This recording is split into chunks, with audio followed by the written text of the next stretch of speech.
E a vida continua.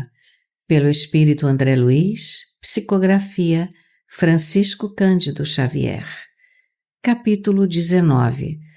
Revisões da vida.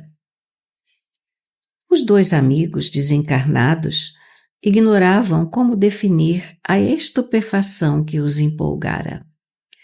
Fantine, desarvorado, recordou-se, no átimo, da casa rústica que possuía na praia e, sem pestanejar, convidou Evelina a tomarem juntos o carro acolhedor na poltrona traseira. Amargas conclusões passaram a dominá-lo. Então aquela era a jovem a que tanta vez se reportara a senhora Serpa, Vera Celina, sua própria filha. O alto começou a deslizar e lágrimas grossas lhe molhavam a face. A companheira, como a reconfortá-lo sem palavras, segurou-lhe a mão num gesto de carinho. Percebia-lhe a dor de pai. Ele fitou-a pelo véu de pranto e disse apenas: "Entende como sofro?" "Acalme-se", sussurrou Evelina compassiva. "Somos agora mais irmãos."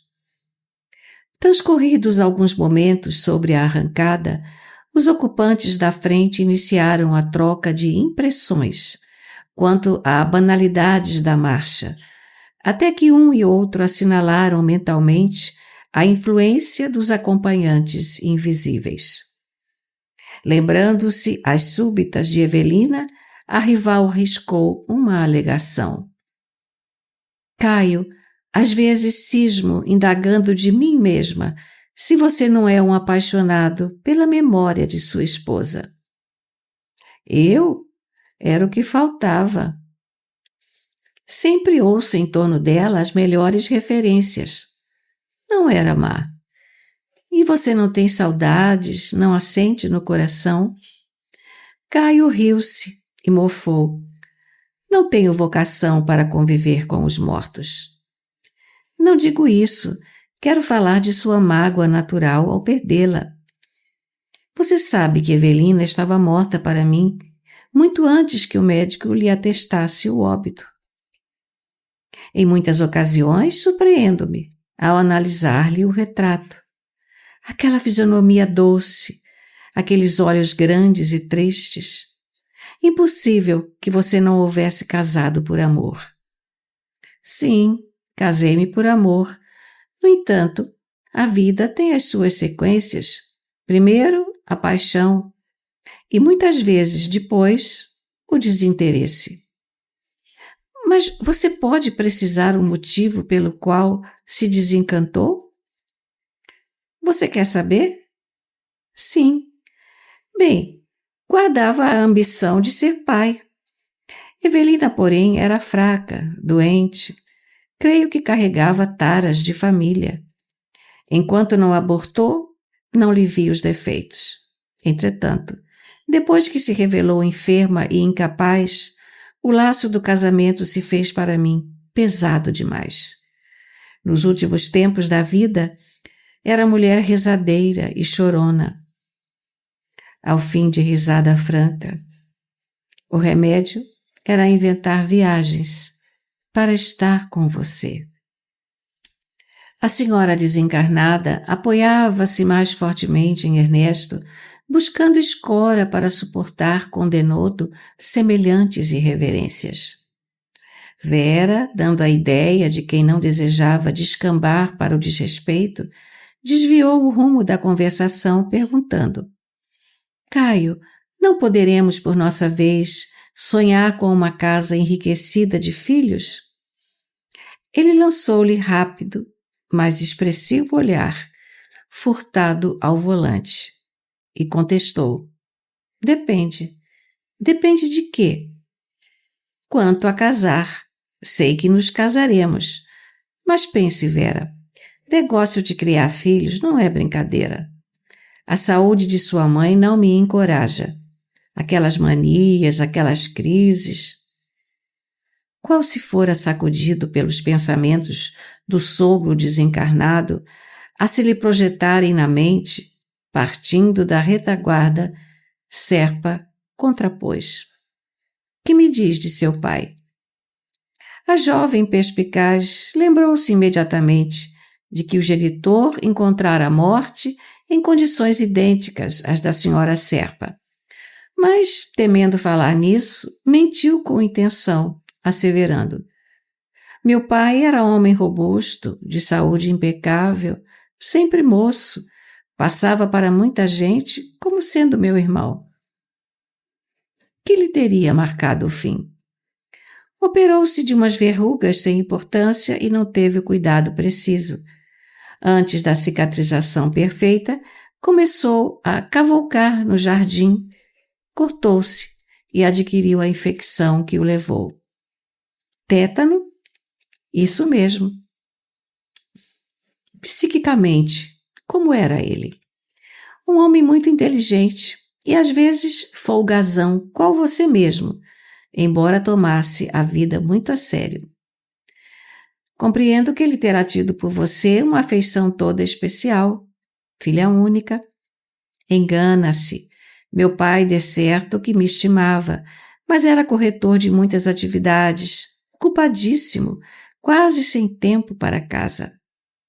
A não ser a criatura providencial, do ponto de vista econômico, que se esmerava para que o dinheiro não nos faltasse. Como pai, não me lembro de algum dia em que se sentasse ao meu lado para ouvir-me ou aconselhar-me em assuntos do coração. E nos meus casos de menina, bem que necessitei, mas não dispunha de uma hora ou outra para isso? Pelo menos era o que dizia. Nunca pude contar-lhe nem mesmo os meus problemas de colégio. Fantine escutava, acusando-se, humilhado, abatido, a confessar para si próprio que daria quanto lhe fosse possível, a fim de voltar atrás, de modo a ser para a filha o pai afetuoso e vigilante, que não buscara ser. O diálogo, porém, prosseguia. Certamente, em compensação, você contou com o carinho materno. Também não. Desde cedo percebi que minha mãe é irritadiça, desanimada, gosta de estar só, e conquanto não me negue atenção, até hoje manda que eu me decida em tudo, por mim mesma. Ela e seu pai viviam bem? Nada disso.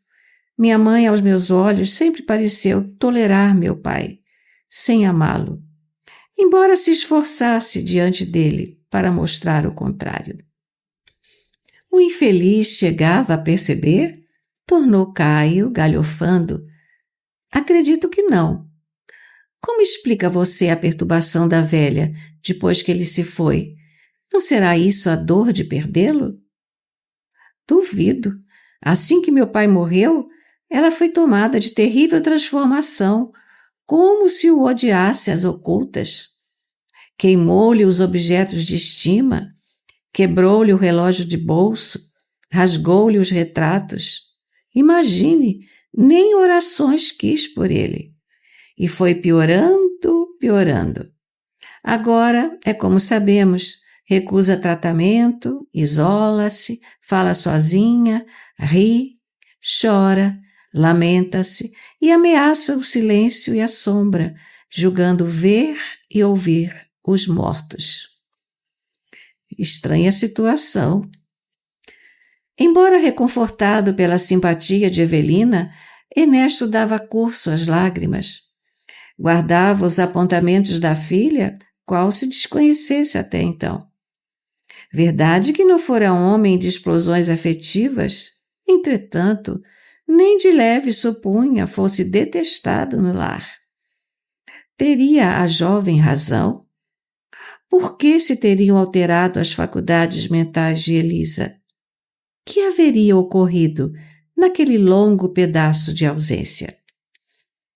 Enquanto os dois desencarnados se identificavam sob rigorosa análise, naquele retrospecto, esvaiu-se o tempo e o carro fez parada no ponto terminal.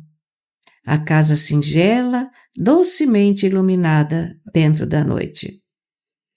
Excitado, mas cauteloso, Fantine instalou Evelina em sítio vizinho, de vez que, assim como sucedera com ela própria, expressou o desejo de consultar a sós o ambiente doméstico. Depois disso, decidiria quanto à viabilidade de colocá-la na rota familiar. A posição de Vera junto de Serpa não lhe encorajava de imediato um avanço a dois. Evelina concordou. Aproveitaria o ensejo para orar e refletir. Fantine, emocionado, penetrou o reduto que lhe falava tão alto à memória. Na sala, tudo como deixara. A mesa e as cadeiras surradas que ele mesmo trouxera da residência de Vila Mariana, os apetrechos de pesca, o armário de louça velha, os quadros humildes a penderem das paredes. Registrou em pranto de comoção o calor de outro tempo. A pequena distância enxergava o dormitório da filha, em que ela e o advogado se entregavam à animada conversação. Mas ali, a 2 passos, rente a ele, quase tateava o aposento em que tantas vezes repousara, ao lado da companheira, aspirando as aragens marinhas. O relógio marcava alguns minutos além das 9 da noite, que surpreenderia por trás da porta cerrada. Indagava-se inquieto. Elisa doente? Desanimada? Rememorou as lições recolhidas de amigos na moradia espiritual de que chegava refeito para facear quaisquer surpresas e orou. Pediu forças à divina providência. Queria rever a esposa com distinção e dignidade. As alegações da filha no automóvel ditavam-lhe prudência, atenção. Achava-se ali não para queixar-se, e sim para agradecer, ajudar, querer bem. Ansiava servir. Com essa disposição, transpôs o limiar e encontrou-se dentro da câmara, que conhecia em todos os escaninhos. Jamais faria ideia do quadro que se lhe abriu de imediato à visão. Elisa descansava. O corpo magro, o rosto mais profusamente vincado de rugas e os cabelos mais grisalhos. No entanto, junto dela estirava-se um homem desencarnado, aquele mesmo sobre o qual atirara tantos anos antes, ao desvairar-se pelo ciúme. Estacou aterrado. Num átimo, recordou a última caçada que empreendera, integrando uma equipe de 3 companheiros, e na qual adquirira o remorso e o sofrimento que lhe haviam acompanhado grande parte da vida. Sim, aquele homem sem corpo físico era Dedé, o colega de sua meninice, ou melhor, Desidério dos Santos, o assassinado, cuja sombra supunha ele haver removido para sempre da própria casa. Acusou-se ralado de arrependimento, transido de angústia. Como arrostar o adversário a injuriá-lo no próprio tálamo? Fantine chorava para dentro de si, ralado de desespero. Motivos poderosos tinham Ribas, o escultor, delongando-lhe a volta. Horas antes, descobrira na filha a rival de Evelina, e ali, diante dele, ao pé de Elisa, se estendia o inimigo triunfante, dominador. Aguentaria com êxito os desafios que a vida lhe propunha depois da morte? De certo, rentearia por fim com um homem que não suportava. Ambos desencarnados se defrontariam agora, quais estavam, tais quais eram. Diligenciou Fantine a serenar-se e estugou um passo adiante. O antagonista, em silêncio, deitou-lhe um olhar sarcástico, ostentando a tranquilidade de quem se sabia no momento esperado. Mas, com estupefação para ele, Ernesto, a esposa notou-lhe a presença e desferiu grito terrível. Maldito! Maldito! Rugiu ela positivamente obsidiada na penumbra do quarto, que o luar filtrado pela vidraça fracamente alumiava. Fora daqui, tinhoso! Fora daqui, assassino! Assassino! Socorro, Dedé! Socorro, Dedé! Leva este infame para fora! Sai, Ernesto! Sai! Matador! Matador!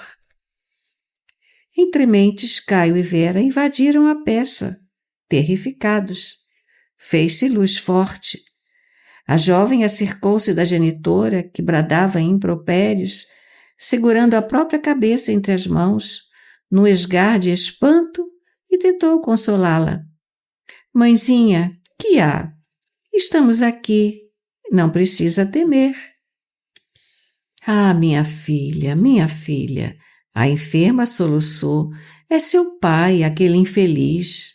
Agarrou-se a moça, qual criança assustada, e esticou o clamor, dando à serpa a impressão de uma alienada mental no mais fundo desequilíbrio. Seu pai está aqui, aquele canalha. Não quero vê-lo. Defenda-me, pelo amor de Deus. Voltemos para São Paulo, hoje mesmo. Tire-me daqui. Dos olhos tristes de Ernesto, o pranto jorrou em maré de angústia. Tantas vezes acariciara projetos de reencontro. Tantas vezes imaginara-se pássaro distante do ninho, faminto de repouso na úsnea tépida. Entretanto, chegava até ali, na condição do hóspede indesejável, abominado pelos seus. Elisa, implorou. A conturbada esposa, que trazia as faculdades psíquicas desordenadas, não lhe lobrigava a figura espiritual, depois que a luz mais viva se derramou no ambiente. No entanto, lhe assinalava a voz comovida e firme, a repetir suplicante: Elisa, Elisa, ouve, eu sempre te amei. Estabeleceu-se a conversação entre os dois, sem que a filha e o namorado conseguissem ouvir, senão metade. Cala-te, infame. Recuso uma afeição que sempre detestei. Por que te alteraste assim? Sou hoje livre para dizer o que me vem à cabeça. Mas quando juntos, eu era a escrava algemada ao Senhor. Entretanto, sempre afirmaste que me queria bem. Sempre te desprezei. Isto sim. Oh, meu Deus! Quem fala em Deus? Um assassino. Por que tanta crueldade? Dedé me falou que não passas de um matador. Nessa altura do diálogo, fundamente estranho para os dois ouvintes reencarnados que o acompanhavam pelo meio, Serpa inquietou-se e, confessando-se incomodado ante o delírio da enferma, passou a esquadrinhar a casa em busca de medicação que lhe sedasse os nervos. O entendimento, contudo, entre a obsidiada e o marido prosseguiu sem pausa. Ouve, Elisa, mendigou Fantine em pranto. Não nego haver cometido grandes erros, mas invariavelmente por tua causa, pelo extremado apego ao teu carinho. Balela! Gargalhou a interlocutora entre a ironia e a demência. Desde que arrasaste Dedé, passei a gostar dele. A qualquer momento a que vinhas em casa, isso acontecia sempre para a infelicidade nossa, porque vivíamos juntos aqui antes de tua morte e vivemos juntos depois. Olha este quarto. Dedé está no lugar onde sempre esteve. Semelhantes declarações foram suplementadas de informes sobre os quais pede à caridade se faça silêncio. Ernesto chorava, ao passo que defronte dele o adversário desencarnado sorria, escarnecedor. Nesse ínterim, o advogado surgiu, trazendo a injeção calmante com que Vera socorreu a doente agitada. Daí a instantes, a senhora Fantine atirou-se ao travesseiro, desfigurada, abatida. E justamente quando Ernesto transpunha a porta em retirada, Desidério dos Santos, o inimigo, saltou do leito em que jazia parado e tomou-lhe a frente, desferindo brados terríveis. Capítulo 20. Trama desvendada. Patife, celerado, vociferou o agressor.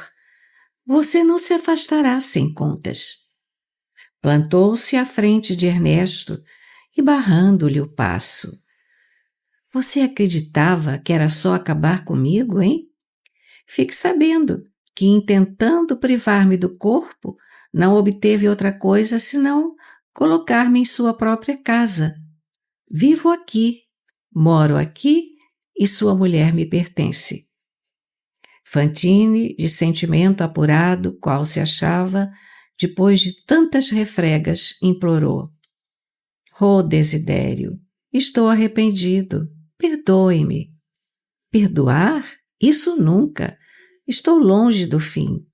Vocês me pagarão ceitil por ceitil. Miseráveis! Vocês ocultam aí da terra o sangue do crime na capa do arrependimento e julgam que conseguem lavá-lo com lágrimas falsas.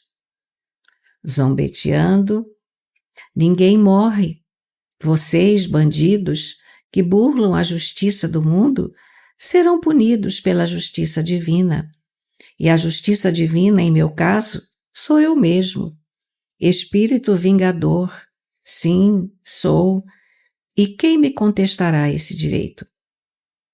A superexcitação do desventurado provocava nele mesmo o corrompido pranto do ódio, e era igualmente chorando que profligava. Cretinos delinquentes! Perdi a existência, meu lar, minha esposa, minha filha, e vocês esperam de mim um prêmio à crueldade com que me aniquilaram.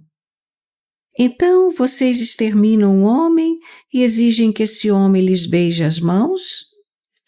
Abusam da impunidade com que a terra do sepulcro lhes cobre os atos perversos e ainda reclamam o louvor das vítimas tombadas indefesas? Ernesto soluçava, ajoelhou-se de mãos postas diante do vencido de outro tempo em sinal de humildade. Ah, se soubesse que amargas provações lhe combaliriam a alma, nunca teria empreendido o retorno à casa. Saberia tolerar as cruciantes saudades da esposa e da filha, acomodando-se a outros climas de luta. Entretanto, em 2 anos de meditação e de estudo, aprendera que cada espírito recebe da vida, nas leis de Deus, segundo as próprias obras. Certificara-se de que criatura alguma logra desertar da própria consciência e que chega invariavelmente para o culpado o dia da expiação e do reajuste. À face disso, recorria intimamente ao apoio da prece, suplicando a Jesus lhe revigorasse os ombros para carregar a cruz que ele mesmo talhara com os próprios erros. À medida que ele se mantinha de joelhos, flectidos na areia da entrada, fitando o céu fulgente de estrelas, Desidério continuava. Covarde! Levante-se para enfrentar as consequências de sua falta. Somos agora 2 homens, na mesma condição, sem a máscara do corpo, qual você me quis há mais de 20 anos. Onde estão agora sua prosápia, seu sorriso de mentira, sua arma frouxa? Oh, Desidério, eu não sabia. Pois saiba, canalha matador, que estou vivo. Sim, sei, gemeu Fantine com estertoroso esgar, e rogo a Deus me perdoe pelo mal que lhe fiz. Se existe Deus, estará de meu lado. Você não pode invocar o nome de Deus para acobertar-se. Reconheço, mas imploro a você, Desidério. A frase, porém, desfaleceu na garganta que a dor sufocava. Implora o quê? Perdoe-me pelo amor que você tem a Elisa e que Elisa lhe tem. Ignorava que minha esposa o amasse tanto. Sou um réprobo, bem o sinto. Entretanto, fiz-me criminoso por muito amar a esposa que o céu me havia dado. O frio interlocutor pareceu comover-se diante daquele testemunho de abnegação e humildade, mas, retornando à dureza em que se caracterizava, por que não escolheu outro processo para remover-me do caminho? Adotando a violência, nada mais conseguiu senão atirar-me mais intensivamente para os braços de sua mulher. E enquanto você viveu nesta casa, após acreditar-me morto, partilhei sua mesa e sua vida. Você supunha surpreender-me com os olhos da imaginação na tela do remorso, mas via realmente a mim mesmo, Desidério dos Santos, com os olhos da mente no espelho da consciência. Hoje chamam-me os amigos, sem corpo terrestre, de espírito obsessor. Que mais posso ser? Sou quem sou, o homem ultrajado, o empreiteiro de minha própria vingança. Oh, Deus de misericórdia, lamentou-se Ernesto, sou o culpado, o único responsável. Nesse trecho do diálogo, o amargurado perseguidor desferiu ruidosa gargalhada e refutou. Não, você não é o único. Você fez a ideia e o modelo do crime que me arredou da existência física, mas o verdadeiro homicida, aquele que se valeu de sua maldade para destruir-me, foi outro. Ignora a razão, mas tem o destino entre verdugos. Você disparou o tiro contra mim, no intuito de afastar-me de sua esposa. E Amâncio, aquele canalha, observando que você errara o alvo, aproveitou a ocasião a fim de eliminar-me e apossar-se da minha esposa. Amigos tenebrosos, companheiros satânicos, quem os reuniu naquela terrível manhã, à feição de 2 monstros para liquidarem comigo. Recolhendo a revelação, não obstante o sofrimento que lhe revolvia as entranhas da alma, Ernesto rememorou o dia funesto em que ele e os 2 companheiros se entregaram à busca de codornas. Desidério, alegre e confiante. Amâncio, preocupado com os 2 cães especializados na descoberta e no levantamento das presas. E ele, Fantine, ensimesmado, arquitetando o delito. Recordou que Amâncio se esmerava em conduzir os cachorros, absolutamente entretido com os possíveis resultados da empresa. Depois de algumas pequenas incursões pela mataria, com balásios infrutíferos, Desidério escalara um tronco de árvore velha e cravara-se entre galhos robustos, de espingarda na mira das aves em voo. Amâncio de um lado e ele, Ernesto, de outro, com reduzidas distâncias entre si. Ao ver Desidério sondando atentamente um dos pássaros que planava ainda longe, disparara contra ele e recuara espavorido a ocultar-se no mundo verde, esperando os efeitos do gesto infeliz. Não percebera qualquer grito, mas sim outros tiros, que atribuiu, como era óbvio, à arma de Amâncio em ação de caça. Decorridos nada mais que 2 a 3 minutos, escutara os brados do companheiro clamando por socorro. Alarmara-se, agoniara-se. Todavia, arrastou-se quase até o local em que o corpo de Desidério se retorcia no fim. Transtornado, não conseguia mentalizar coisa alguma que não fosse o próprio terror diante do erro cometido, e por isso aceitou com alívio a versão imediata do amigo, que anunciava em voz alta: acidente horrível, Acidente horrível. Acidente. Não era aquela a suposição ideal para inocentar-se? O parceiro caçador dirigiu-lhe estranho olhar, como quem o responsabilizava sem palavras pela ocorrência, ao mesmo tempo que lhe propiciava mostras de compreensão e simpatia. De chofre, lembrou-se de como a chumbada lograra penetrar sob a mandíbula, ganhando a região cerebral, o que lhe causara enorme estranheza. No entanto, as circunstâncias não lhe permitiam quaisquer averiguações. Aprovara a confusão que o favorecia e como que suavizara a dor da própria consciência ao ver que populares amigos compareciam junto dele em pequenos grupos, admitindo a tese de desastre casual para o calamitoso acontecimento. Omitira deliberadamente todas as dúvidas suscetíveis de impeli-lo à confissão do próprio delito. E de alma opressa, recordou-se de que após o enterro da vítima, desligara-se para sempre de Amâncio, a pretexto de desgosto, e se empenhara com todas as forças de que dispunha a olvidar a esposa e a filha pequenina do assassinado, cujos gritos, no dia inesquecível, lhe haviam conturbado o coração, convencido qual se achava de que fora ele o réu único. Transido de assombro, Ernesto verificava que todas as cenas da tragédia se lhe reconstituíam na delicada película da memória em apenas segundos. E Desidério, como quem o via nos lances mais íntimos daquela desesperada retrospecção, insistia, implacável. Lembre-se, miserável, lembre-se de como vocês dois, cínicos matadores, me eliminaram.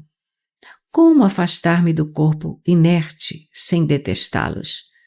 Enlouquecido de sofrimento e revolta, recusei enojado os braços piedosos de enfermeiros que me buscaram para que outras terras, não sei. Já que outra vida me surpreendia depois da morte, não a desejava senão para a desforra. Ainda assim, você não me encontra mais na furiosa aversão dos primeiros tempos, conquanto meu ódio ainda tenha suficientes reservas de fogo e fel para despejar-lhe no espírito. Avalanchas de provação se abateram sobre mim. Entretanto, você, o suposto homem de bem, receberá agora no tribunal da sua consciência, por minha vingança máxima, o peso inexorável de minhas acusações. Prosseguindo num misto de crueldade e pranto, nojo e dor, pense no martírio com que me reaproximei desencarnado da esposa jovem e da filha ainda tenra, para ver Amâncio, o assassino, senhorear-lhes a existência. Ah, Fantine, acredita você que a princípio eu quisesse tanto a sua mulher? Não, eu era um homem sem qualquer princípio religioso e, por este motivo, sem qualquer orientação definida. Possuía uma esposa e uma filha que adorava e punha meus olhos sobre Elisa à maneira de um tolo entusiasmado por ver-se distinguido pelas atenções de tão devotada e distinta mulher. Contudo, ao invés de uma palavra franca de companheiro, capaz de impor meu lugar justo, você, ralado de ciúme, tentou abater-me como a limária no campo. Com isto, você, Ernesto, me transfigurou numa fera sem a jaula dos ossos. Abominando o invasor de meu lar, pois Amâncio deu-se pressa em desposar Brígida, a moça que eu deixara viúva e inexperiente, eu sentia em meu antigo refúgio caseiro a presença de um inferno que me expulsava. Batido à maneira de um cão escorraçado e sem dono, sem a companheira que me retirou da lembrança e sem a filha que devia beijar meu algoz por segundo pai, vagueei pelas estradas de ninguém, entre as maltas das trevas, até que me instalei definitivamente ao pé de Elisa, sua mulher, cuja silenciosa ternura me chamava insistentemente. Aos poucos, do ponto de vista do espírito, ajustei-me a ela, como o pé ao sapato, e passei a amá-la com ardor, porque ela era a única criatura da terra que me guardava na memória e no coração. Ante a pausa de desidério que se impõe a curto silêncio para repouso, Ernesto quis implorar piedade, mas não pôde. O verbo esmorecera-lhe na garganta, asfixiada de desespero, enquanto lhe tremiam todas as fibras da alma, qual condenado, ouvindo o próprio libelo, sem possibilidade de qualquer defensiva. O adversário refizera-se e investia. Tudo isso por quê? Porque o remorso deformou a sua vida mental de homem. Você, desde a empreitada ominosa em que perdi meu corpo, andou buscando incessantemente uma fuga impossível.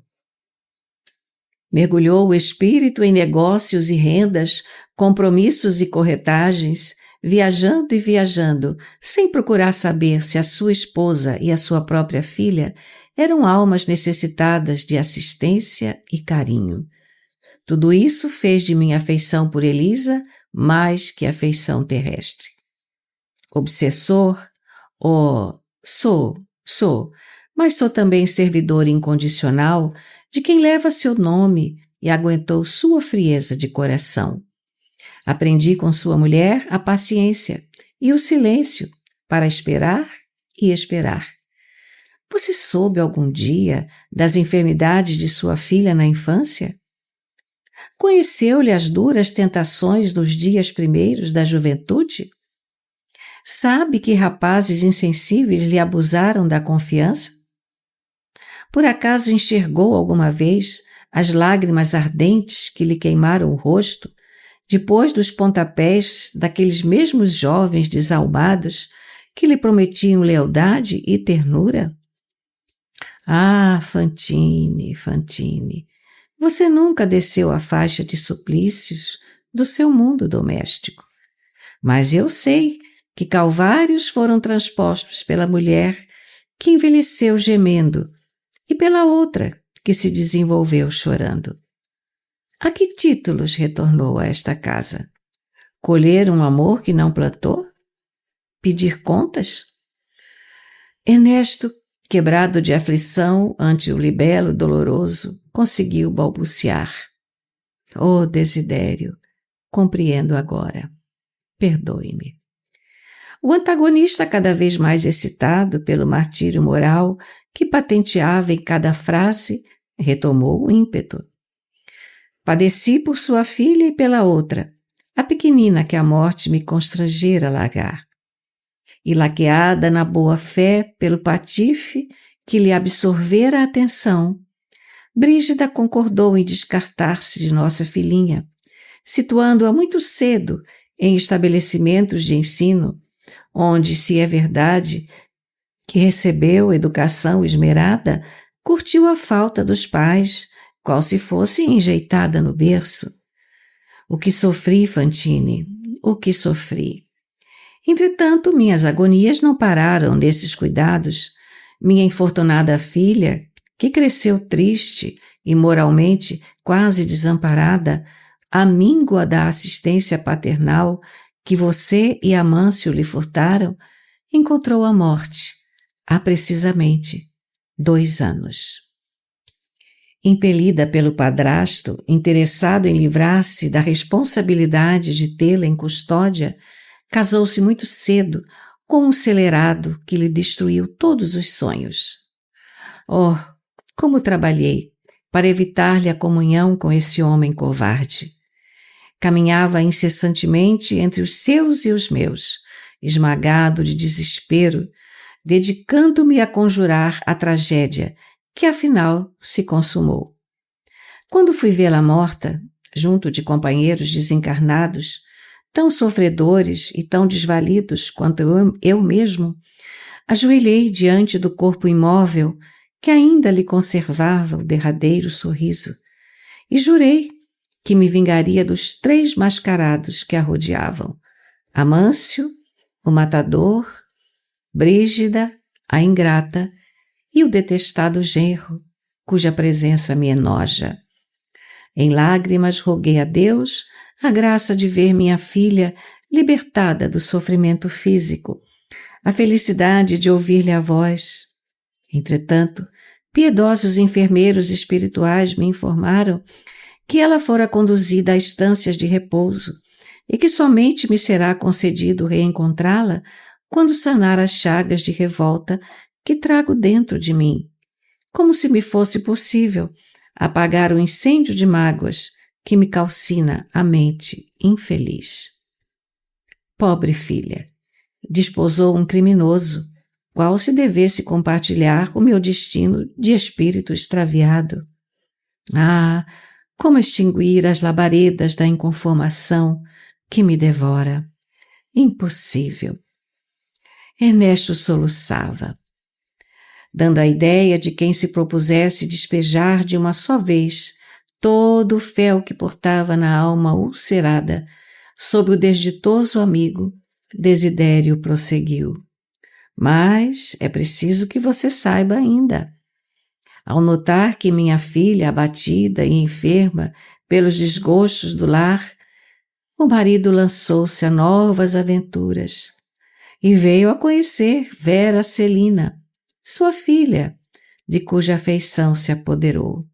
Então, dominou-a, escravizou-a. E articulando o gesto expressivo com o dedo indicador, apontou para o interior da casa, acrescentando: este bandido está aí dentro. É Caio Serpa. Ah, Evelina, minha filha, minha filha. Nisso, quando Fantine percebeu toda a trama desvendada com a enunciação dos nomes de Evelina e do esposo, sentiu como se o cérebro lhe estalasse de angústia. Deslocou-se de um salto e, embora suplicasse a bênção de Jesus e a proteção de Ribas, correu para matagal próximo, entre gritos dificilmente abafados, e rojou-se no solo arenoso da ilha, à maneira de um cão espancado, ganindo de dor. Capítulo 21. Retorno ao passado. As advertências de Ribas e a presença de Evelina a curta distância foram argumentos que constrangeram Fantine a revigorar no autocontrole. Finda a longa crise de lágrimas ante a surpresa que situava a senhora Serpa em nova posição no mundo de sua alma, reconhecia-se outro. Sofrera modificações nos mais recônditos mecanismos da mente. A exposição de Desidério, franca e livre, sacudindo-o para reconhecer a extensão de suas próprias fraquezas, abatera-lhe o orgulho. No entanto, clareava-lhe as entranhas do coração para buscar vida nova. Não obstante algo atordoado, soergueu-se do chão e arrastou-se até o local em que a moça o esperava. Entretinha-se Evelina em amistosa conversação com desencarnados doentes, que visitavam o sítio sob a vigilância de enfermeiros atentos em busca das emanações nutrientes do mar. Avistando, porém, o amigo que se aproximava, cambaleante, pôs-se-lhe correndo ao encontro. — Oh, Ernesto, por que fatigado assim? — exclamou inquieta, ao mesmo tempo que o auxiliava a sentar-se na areia. Ele não relutou em recolher-lhe o apoio, e tão logo a viu acomodar-se rente, colocou a cabeça entre as mãos, num gesto de quem sentia dificuldade para carregar o pensamento em fogo, e tartamudeou chorando. — Oh, Evelina, Evelina, concordo agora em que somos dos mortos que não tiveram as orações dos vivos. Ai de mim! Os corações que eu mais amava se fecharam para sempre, com a pedra que de certo me selou os restos físicos. Torno de minha casa como um réprobo. Oh, meu Deus, meu Deus! Empenhou-se a companheira a reconfortá-lo, rememorando a sua própria experiência de horas antes, Mas o desolado amigo contraditou em profundo abatimento. Não, não, você foi vítima de ingratidão, ao passo que recebi a condenação que mereci. Você ganhou o insulto, a mim coube o castigo. Ernesto ansiava arrebentar-se em notícias do sucedido, confiar-lhe as revelações que passara a senhorear. Todavia, escasseavam-lhe as forças. Apenas o pranto a deslizar-lhe em ondas. Em poucos momentos, no entanto, a perplexidade e a aflição de ambos se viram atenuadas com a vinda do carro voador, que se transportara da Via Anchieta à praia do Mar Casado, onde se achavam a fim de conduzi-los a São Paulo. Ribas escutara as súplicas do pupilo torturado e expedira ordens de caráter urgente para que os 2 tutelados do Instituto de Proteção obtivessem imediata cobertura. Evelina escorou o companheiro e instalou no veículo que se alçou a grande altura. Por mais tentasse palestra, não colhia dele senão monossílabos.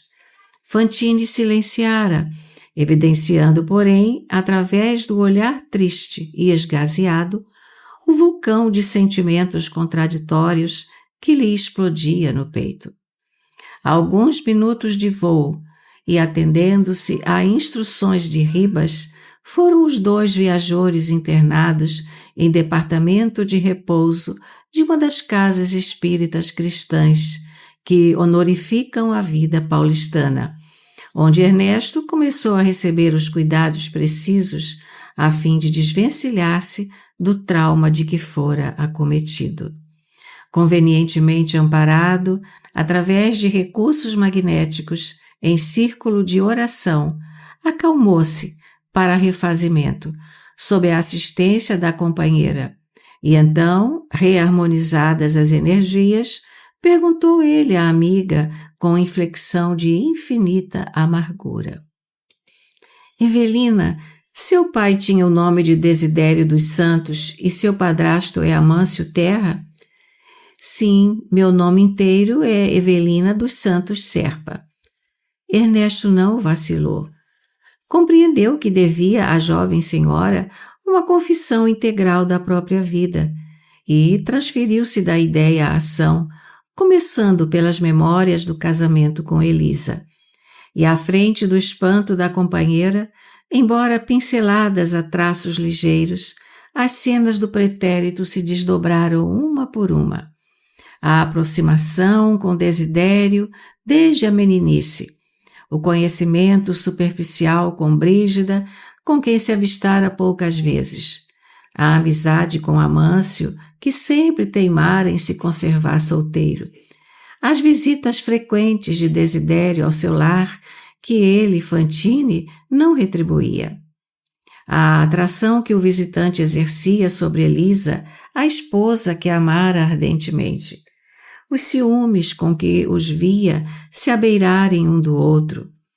O plano de liquidar o amigo a quem passara a detestar. O despeito silencioso que lhe envenenara os sentimentos, a caçada funesta, o tiro intencional que disparara e as outras detonações que ouvira. A morte de Dedé e os remorsos da existência inteira. E, por fim, descreveu passo a passo as ocorrências do retorno ao lar, desde o instante em que registrara as afrontas da esposa obsessa até a última declaração de Desidério, que o deixara aniquilado. Evelina vasculhava inutilmente a cabeça, procurando expressões que lhe patenteassem o assombro. Não que a narrativa a afastasse do amigo, a quem consagrava respeitoso e enternecido amor. Estranhava, assim, o drama complexo de que eram protagonistas sem saber. Surpreendia-se com os meandros da peça que o grupo representava. A par disso, acusava-se absorvida por extremada compaixão perante os conflitos íntimos de todos os seus aliados de tragédia familiar, sentindo-se, aliás, dentre eles, a menos atingida pela dor. Contemplou Ernesto e chorou. Ao vê-la em silêncio, curtindo dignamente as dolorosas impressões que lhe azorragavam a alma, inquiriu ele ansioso. Você também me acusa? Oh, Ernesto, estimamo-nos sempre mais. Sou eu, sua irmã, quem lhe pede perdão por meu pai que tomou sua casa indevidamente. E Fantine mais comovido. Não, ele nada furtou. Protegeu a mulher e a filha que desprezei. E se falamos de escusas, sou eu quem roga tolerância para minha filha que se lhe apossou do marido. Não, foi a vez da interlocutora justificar a jovem. Estou compreendendo que Vera chegou ao meu caminho por benfeitora. Ela propiciou a Caio a segurança que não lhe pude dar. Evelina, acentuou o companheiro um tanto aliviado. Tenho hoje a ideia de que só pela vida depois da morte logramos desmanchar os enganos terríveis que acalentamos na existência terrena. Ela aprovou e mantiveram-se em doce tete-a-tete, quando por fim Ernesto conseguiu conciliar o sono, dando-lhe oportunidade para retirar-se em busca de ligeiro descanso. Amanhecia. No horário estabelecido para a volta, o veículo recolheu-os de retorno. A senhora Serpa ardia em desejos de rever o pai. No entanto, o amigo julgava prudente não viesse a fazê-lo sem maior preparação. Ambos se reconheciam melhorados, quase refeitos, tanto assim que em viagem, qual ocorria com os demais passageiros, debatiam temas fundamentais da existência, quais sejam o amor, a reencarnação, o lar, o imperativo do sofrimento. Reinstalados na estância em que se domiciliavam, continuaram sonhando o futuro. Juntos conversavam, juntos planeavam. Não seria mais que desejável o renascimento de Túlio entre Caio e Vera, cujo matrimônio lhe competia favorecer? Generosa, lembrava-se Evelina do pai sofredor e acentuava que, se pudesse e se as circunstâncias permitissem, estimaria trabalhar igualmente para que o genitor revoltado aceitasse a reencarnação, a fim de esquecer. Ela e Fantine maravilharam-se agora de como queriam tempo e mais tempo para os entes amados no mundo. Orariam por eles, suplicariam a Deus lhes prolongasse a existência no mundo físico, no interesse da equipe familiar e deles mesmos. A senhora Serpa já imaginava contemplar Mancini no ambiente de Caio, para que se reconciliassem, e Ernesto concordava em que se fazia mister analisar a conveniência de uma aproximação entre Amâncio e Desidério, a fim de que lhes fosse concedido transfigurar aversão em simpatia e discórdia em união. Sonhavam. Decorridos 10 dias sobre o primeiro regresso a São Paulo, quando ambos já se admitiam plenamente refeitos, solicitaram audiência com Ribas, de modo a expor-lhe as ideias novas e comentar os acontecimentos havidos. O mentor acolheu-os com a lhaneza de hábito, ouviu-lhes atenciosamente os projetos. Entretanto, com surpresa para os 2 visitantes, sintetizou as respostas, que ambos preferiam fossem mais longas. Meus caros, quando as súplicas de nosso Fantine chegaram até nós, não somente promovemos o socorro preciso, como também solicitamos anotações de todos os eventos familiares de que se veem partícipes. Sabemos agora, em documentação adequada, tudo aquilo de que se informaram. Quanto aos nossos deveres de ordem moral, já nos entendemos aqui suficientemente em dilatadas entrevistas. Orientação possuímos. Como é fácil de entender, alcançamos a faixa da ação plena no trabalho espiritual que vocês, aliás, reclamaram por reiteradas vezes. Será justo continuar agindo em favor dos nossos? Indagou Ernesto, no sincero propósito de acertar. Obrigação, meu amigo. Isto é nossa obrigação, declarou Ribas. Os que conhecem precisam auxiliar os que ignoram, e não apenas auxiliar simplesmente, mas auxiliar com muito amor.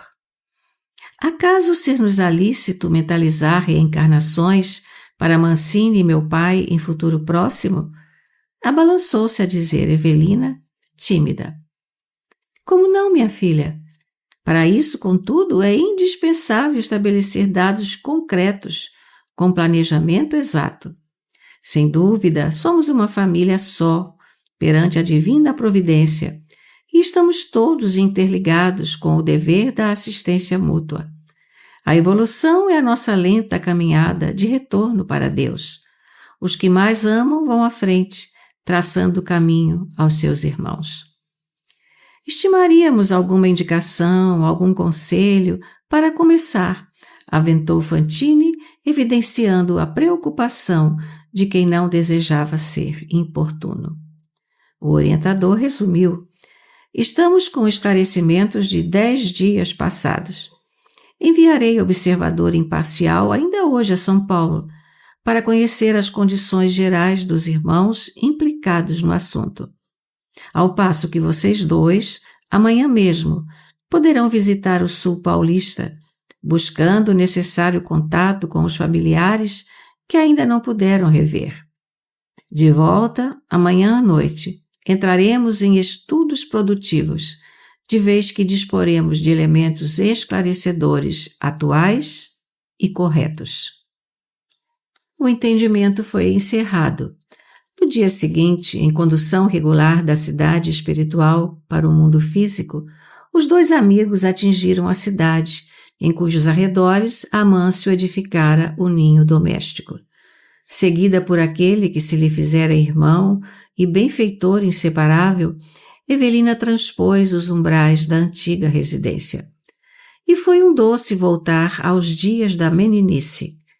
Parecia-lhe estar regressando, sequiosa de afeto, ao domicílio solarengo, como nos tempos da juventude, quando se lhe abriam as férias escolares. Além, o pomar farto. Aqui, a porteira vestida de trepadeiras silvestres. Mais alguns passos, o pátio enorme, espraiando-se na direção dos largos terreiros de tratamento do café. Apoiando-se no braço do amigo, a moça caminhou até a porta de entrada, sob o império das reminiscências que lhe senhoreavam a alma. Atravessou-a com o enternecimento de quem penetra um local profundamente sagrado ao coração. O mesmo ambiente revestido de paz, a sala de visitas com o velho mobiliário que lhe falava tão alto a lembrança. O relógio de parede que a genitora se orgulhava de haver recebido dos avós. Os tapetes em peles dos bracaiais que Amâncio abatera nos seus áureos tempos de caçador, quando de várias incursões em Mato Grosso. O lustre de 5 lâmpadas a penderem do teto, e o piano em que tantas vezes acompanhara extasiada os ágeis dedos maternos nas interpretações de Chopin. Uma surpresa banhou-a de júbilo. Na parte superior do instrumento, ao lado de esquecidas composições musicais, jazia uma foto que a retratava na juventude, e junto a essa recordação de família, uma rosa desbotada lhe comunicava a ternura materna. A moça correu para a varanda lateral em que Amâncio e a esposa costumavam descansar após as refeições, e ali os encontrou em serena palestra, cada qual em sua poltrona. Então, dominada por indizível emoção, ajoelhou-se diante da genitora, em cujo rosto descobria mais rugas, emolduradas por mais amplas faixas de cabelos brancos, e depondo a cabeça em seus joelhos, chorou convulsivamente, como o fazia nas contrariedades e caprichos da infância. Dona Brígida não lhe registrou a presença, em sentido direto, Entretanto, parou o olhar cismarento no arvoredo próximo, sentindo de súbito intraduzíveis saudades da filha. Represaram-se-lhe lágrimas que não chegavam a cair. Que vontade de rever minha querida Evelina! E esta que lhe captava os pensamentos respondia: mamãe, mãezinha, eu estou aqui. Escoados alguns minutos de silêncio, o dono da casa, que ainda se achava sob a curiosa observação de Ernesto, a examinar nele os estragos do tempo, endereçou expressivo olhar à companheira e indagou: por que parou a conversa, meu bem? Pensando em quê? Carregava-se-lhe a voz da gentileza característica do homem que não se permite deteriorar a devoção pela mulher depois do casamento, surpreendendo Fantine pela delicadeza com que se vazava. Não sei explicar, Amâncio, anotou Brígida, mas venho sentindo imensas saudades de nossa filha. 2 anos de ausência. E mais concentrada. Por que haveria de partir assim tão cedo? Tolinha, objetou o marido com admirável desvelo, o irremediável pé de esquecimento. O passado não volta. Creio, porém, que haverá outra vida na qual se encontrarão os que muito se amaram neste mundo. Os filósofos dizem isso, mas os homens práticos afirmam, e com razão, que nada se conhece dos finados, além da certidão de óbito. Nesse momento, Ernesto tateou-lhe a cabeça com uma das mãos, como a pesquisar-lhe as elucubrações manifestas, identificou-lhe cravadas na memória as cenas vivas do assassínio de Desidério, profundamente bloqueadas nos escaninhos da mente. No entanto, algo lhe dizia no íntimo que lhe não era lícito convocar o espírito do companheiro a qualquer estado negativo, absolutamente inútil, quando tudo lhe fazia crer que Amâncio se transformara num esteio de trabalho respeitável para famílias numerosas. Via-o ali não somente devotado e terno para com a mulher que lhe fora vítima, porquanto era fácil adivinhar-lhe igualmente a condição de administrador estimado e digno, através dos empregados tranquilos e felizes que se lhe aglomeravam em derredor da casa. Além disso, pensava, por que haveria de acusá-lo? Se ele, Ernesto, apenas não exterminara Desidério por falta de pontaria. Perante Deus e a própria consciência, não seria tão criminoso quanto o amigo que tivera a infelicidade de atingir o alvo? Semelhantes reflexões escaldavam-lhe a cabeça quando escutou Evelina que se queixava, em pranto, para o coração materno. Oh, mãezinha, sei agora que meu pai erra nas sombras da alma. Transformou-se no espírito empedernido no ódio. Que poderíamos fazer nós duas para ajudá-lo? Até aí, a mente de Brígida, fundamente distanciada de qualquer preocupação com o primeiro esposo, nada pôde registrar em sentido direto, senão doloroso e vago impulso de retorno ao passado, sem permitir que a imagem de Desidério se lhe imiscuísse na lembrança. Mas a filha insistiu. Auxilie, mãezinha, auxilie meu pai, para que volte à vida terrestre. Quem sabe, a senhora e meu pai, Amâncio, vivem quase sós nesta casa. Um menino, um filho do coração. Nesse trecho da súplica filial, a genitora deixou-se empolgar pela ideia de que estavam ela e o segundo esposo envelhecendo no corpo físico, sem qualquer descendente, e que uma criança perfilhada por eles seria talvez um apoio para o futuro.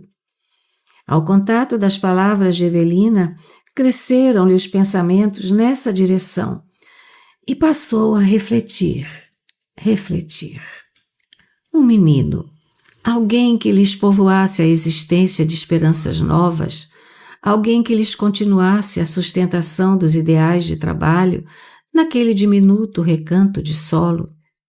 Movida pelo entusiasmo da filha, que lhe assimilava os pensamentos de adesão ao tema fundamental da mensagem de alma para alma, Brígida sondou o companheiro. Amâncio, muitas vezes penso em nossa velhice solitária, com tantas possibilidades em mão. Não concordaria você em que tomássemos um garoto para ser o filho que não temos? Que ideia! Em nossa idade? Não somos tão velhos. Ora, Brígida, era o que faltava. Você não acha esquisito terminarmos a vida fazendo mamadeira para a criança? E se for o contrário? Deus poderá conceder-nos dilatado tempo ainda na terra.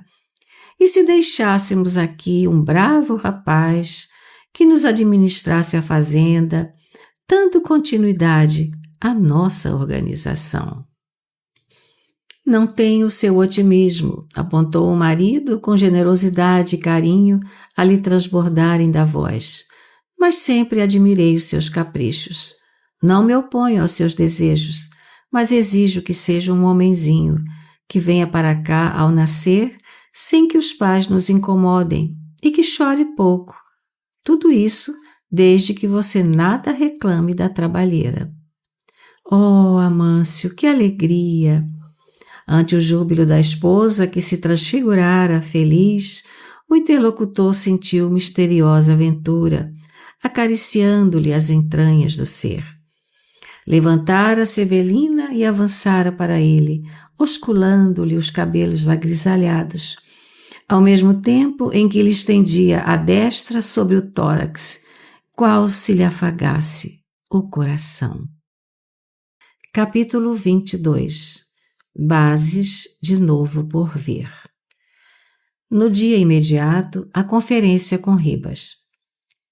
Ernesto e Evelina confiaram-lhe sucinto relatório da visita realizada na véspera, a que o mentor deu ouvidos atentos.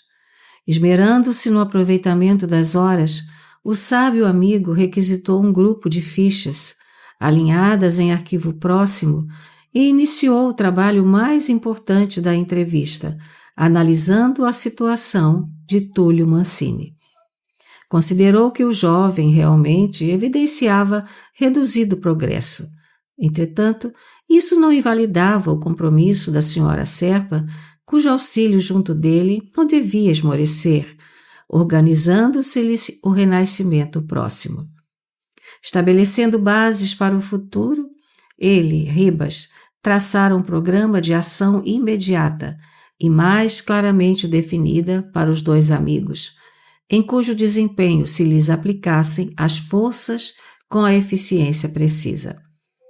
Evelina permaneceria a sós ao pé de Mancini, continuando a presidir-lhe, quanto possível, a renovação mental, ao passo que Ernesto se encaminharia diariamente ao plano físico, de maneira a colaborar, no limite de seus recursos, a benefício de Desidério e de Elisa, carecedores de urgente e fraternal socorro.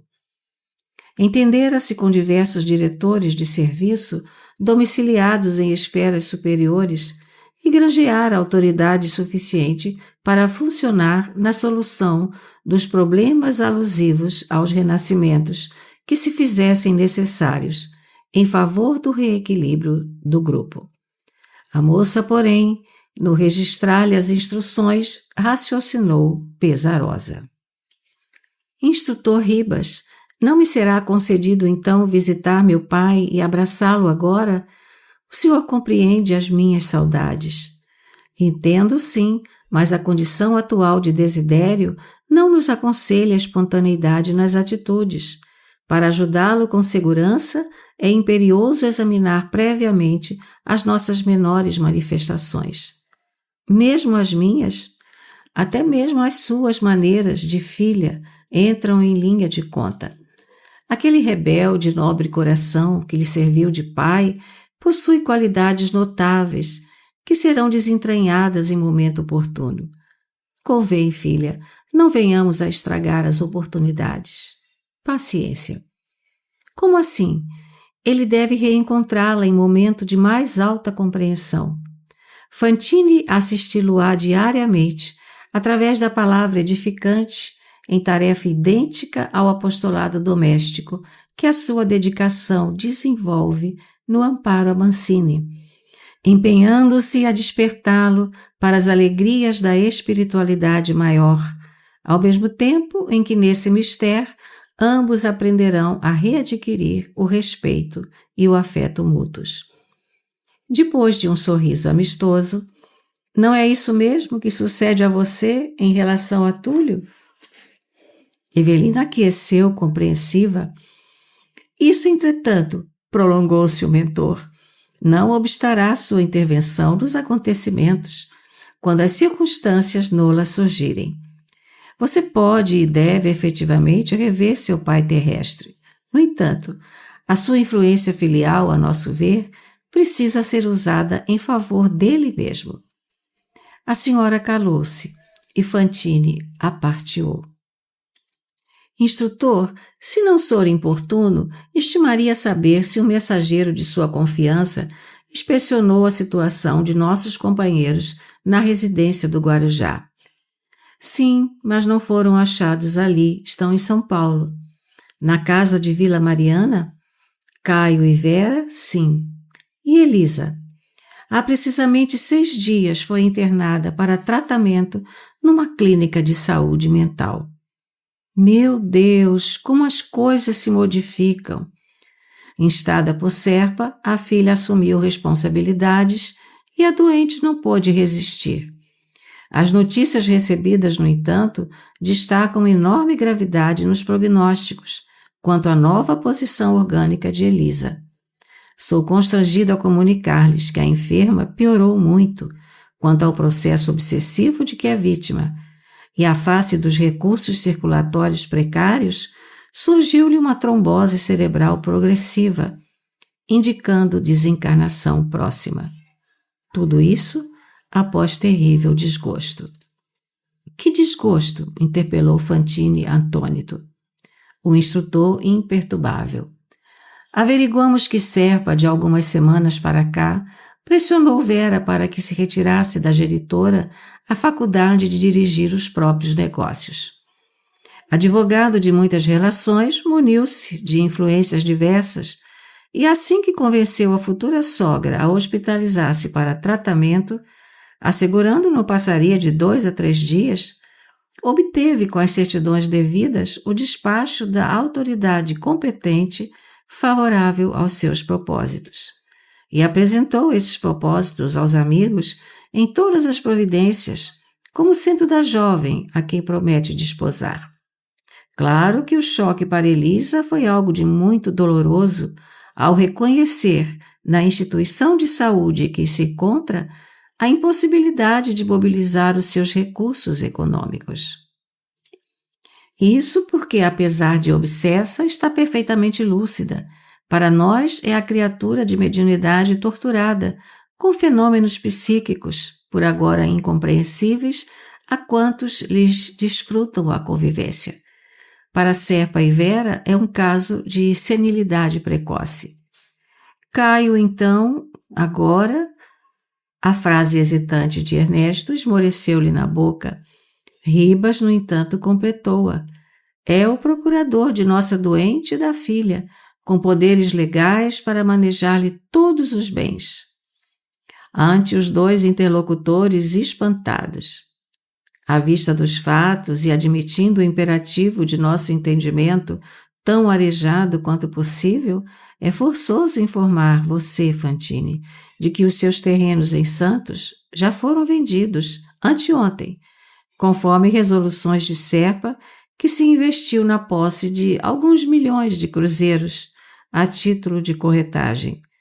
Não digo isso como quem julga o comportamento menos feliz de um companheiro, mas sim porque necessitamos planejar o futuro, com a obrigação de nos determos em minudências, mesmo indesejáveis. Que ladrão! O grito acusativo de Ernesto vibrou ensopitado. Meu Deus, mais uma vez Caio, malfeitor. Ribas fixou um gesto de paternal benevolência e opôs a contradita. Evitemos a crueldade, fujamos de qualquer violência. Indispensável envolver Serpa e Vera em ondas de nossa melhor simpatia. Por quê? Bradou Fantine, desolado. Vocês não devem esquecer que os dois, na equipe doméstica, são amigos providenciais. Se vocês operarem com segurança no apoio afetivo de que Caio não prescinde, esposará Vera e será o pai de Mancini na existência próxima. Sem dúvida, agindo assim, resgatará o débito que lhe é próprio, porquanto, havendo subtraído Túlio à vida física, é obrigado a restituir-lhe esse mesmo patrimônio, segundo os princípios de causa e efeito. Além disso, porém, tranquilizará Evelina, encarregando-se no mundo da reeducação de um espírito cujo destrambelho emotivo tanto trabalho vem custando à nossa amiga. Entendo tudo isso, mas abalançava-se Fantine a interpor argumento menos favorável que Ribas cortou, esclarecendo. Sei, Fantine, o que você pensa. Você, apegado ainda à família consanguínea que o senhor lhe emprestou na terra, reconhece que Serpa começou a apoderar-se daquilo que foi sua razoável fortuna. Você, indiscutivelmente, não deve se iludir. Assim como já negociou os lotes que lhe pertenciam em Santos, disporá talvez de todo o material que você aprecia ainda como sendo os seus apartamentos de aluguel em São Paulo, a sua residência de Guarujá, as suas apólices, as suas joias, os seus depósitos bancários e até mesmo o seu pequeno mundo doméstico de Vila Mariana. Aceite a realidade, meu amigo. Todas as suas propriedades no campo físico, mediante a desencarnação, passaram ao domínio de outras vontades e ao controle de outras mãos. A vida reclama o que nos empresta, dando-nos em troca, seja onde seja, o que fazemos dela junto dos outros. Todas as transformações a que nos referimos virão na certa. Logo, Caio consiga fazer de sua filha a esposa legítima. Entretanto, abstenhamo-nos de classificá-lo por ladrão e malfeitor. Ele é, sim, um filho de Deus, tanto quanto nós, sacando no futuro. Toma hoje por empréstimo a sua viúva e a sua filha os recursos que você lhes deixou, por fruto de uma existência imensamente laboriosa, julgando que realiza brilhante proeza de inteligência. Entretanto, a pessoa enganada é ele mesmo, o nosso pobre amigo. Mas como? O mentor sereno clareou o assunto. Supondo senhorear largos créditos, Caio apenas assume largas dívidas perante as divinas leis. Retendo os patrimônios materiais de Elisa e Vera, experimentará instintivamente a fome de ação para enriquecer-se cada vez mais. Apaixonar-se-á pelo dinheiro e tão cedo se sentirá saciado. Ao invés de aproveitar as alegrias da vida simples, andará distante da verdadeira felicidade, escravizado que ficará por muito tempo à ambição de ganhar e ganhar, amontoar e amontoar. E isso tudo, no fim, será revertido em benefício. Sabe de quem? Estimaria saber, apontou Ernesto estomagado. Dos seus familiares, meu caro, e principalmente de Elisa, a quem ele presentemente impele a desencarnação prematura com apontamentos insensatos, sequioso de lhe governar as vantagens econômicas em regime de ilusória impunidade. Oh, explique-nos, solicitou Ernesto, ansioso. Ribas apanhou o pequeno mapa, dentre os papéis que compulsava, e elucidou, indicando figurações aqui e ali. A desencarnação de Elisa está prevista para breves dias, mas o renascimento dela, depois de reequilíbrio seguro em nossa estância, poderá ocorrer, conforme nosso esquema, dentro de 5 a 6 anos. Com a permissão de nossos maiores, será ela filha de Serpa e Vera, se vocês trabalharem no socorro a ambos com muito amor. Renascerá depois de Mancini, que lhe será o primogênito. Como é fácil de perceber, daqui a 30 anos mais ou menos, ocasião considerada provável para o retorno de Caio à vida espiritual, devolverá ele a sogra espoliada, então sua filha, tanto quanto a Vera Celina, na condição de viúva, todos os patrimônios de que hoje se apropria.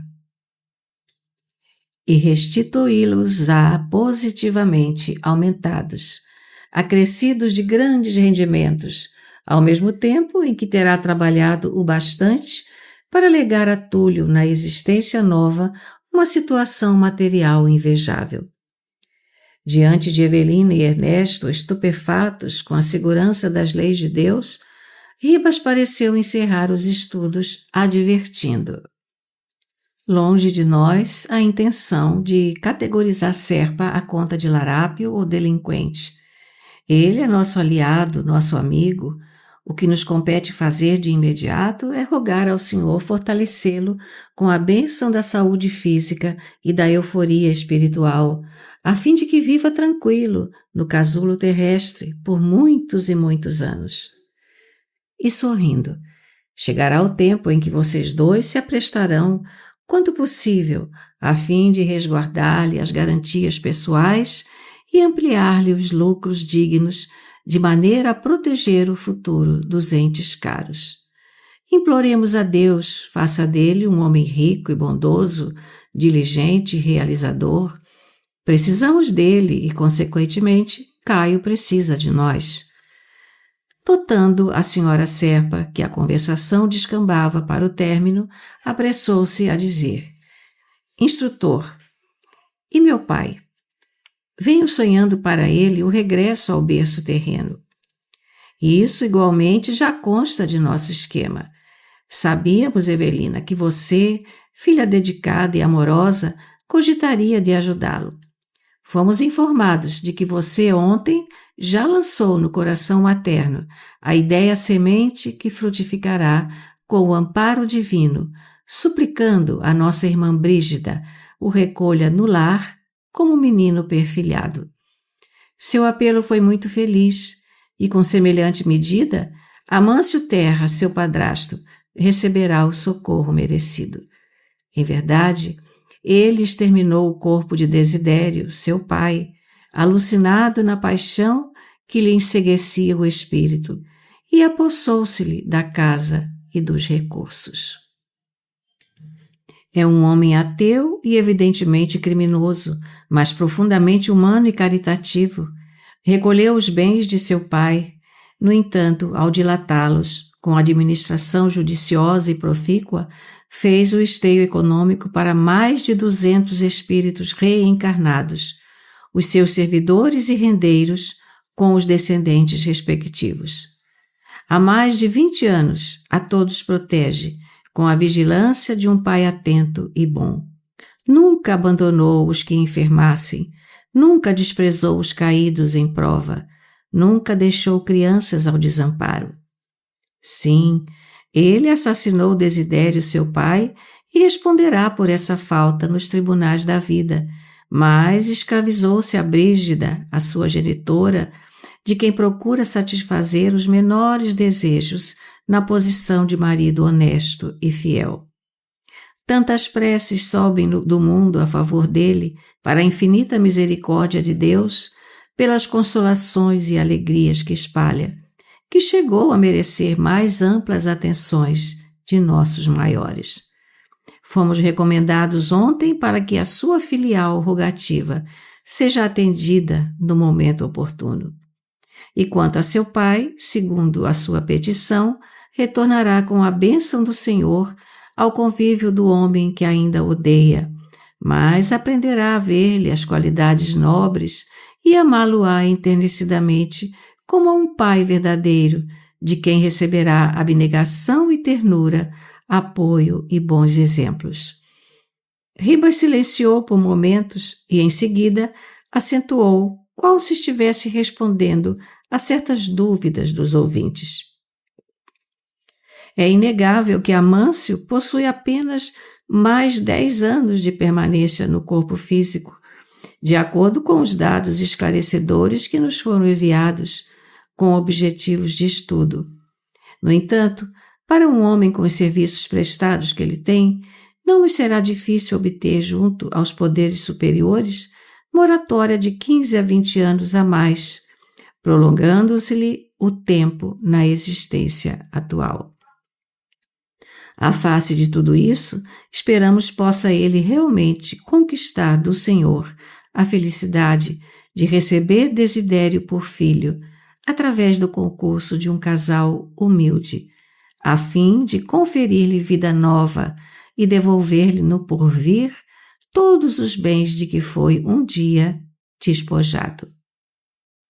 Esteja certa, Evelina, de que seu pai, reorientado pelo verdugo de outro tempo, hoje transfigurado em obreiro do bem na escola do trabalho, será um homem equilibrado e com todos os recursos para ser feliz. Ribas pausou de novo alguns instantes e logo após anunciou: nosso esquema inclui um acontecimento importante. Nos dias que virão, seremos chamados a aproximar os lares de Serpa e Amâncio, porquanto Desidério e Elisa, reencarnados, realizarão um venturoso matrimônio em plena juventude. Envidaremos esforço máximo para que Desidério se despeça de nós em breve tempo na direção da vida física. Evelina chorava de jubilosa emoção, meditando na justiça perfeita de Deus, e Ernesto refletia, empolgado de assombro ante a lógica do plano estabelecido. Sopitando a comoção encharcada de lágrimas, a senhora Serpa articulou nova pergunta. E minha mãe? Sua mãezinha, aclarou o mentor, acompanhará os destinos de Amâncio. Seu pai desposou-a, mas não a amava. Tanto assim que nas anotações e relatórios de que dispomos, você ainda estava no berço terrestre e ele já gravitava para outros campos sentimentais. Tantos projetos, especulou Fantini.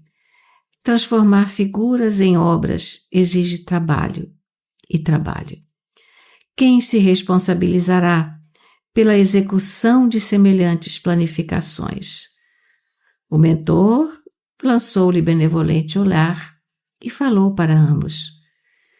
Vocês já ouviram falar em guias espirituais?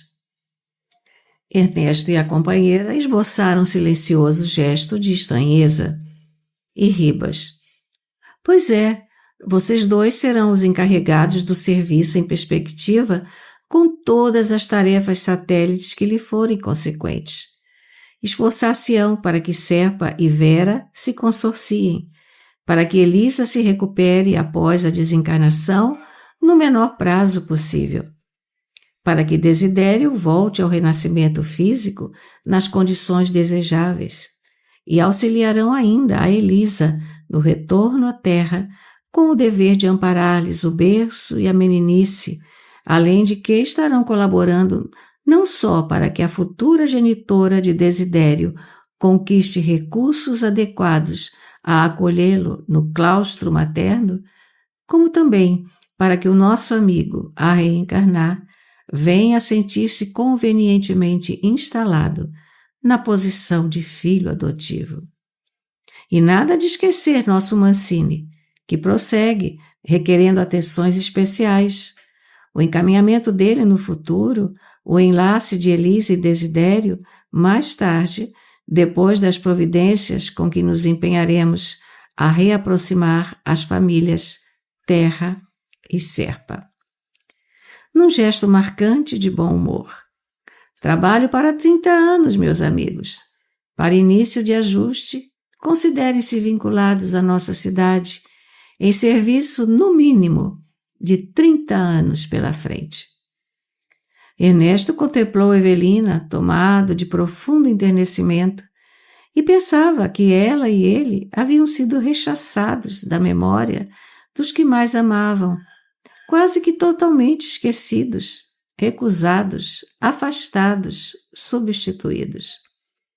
A ex-senhora Serpa, pois que a moça se reconhecia francamente liberada pelas atitudes de Caio quanto ao prosseguimento de qualquer compromisso de natureza efetiva, fixava Ernesto e sintonizava-se-lhe com a onda de ideias e emoções.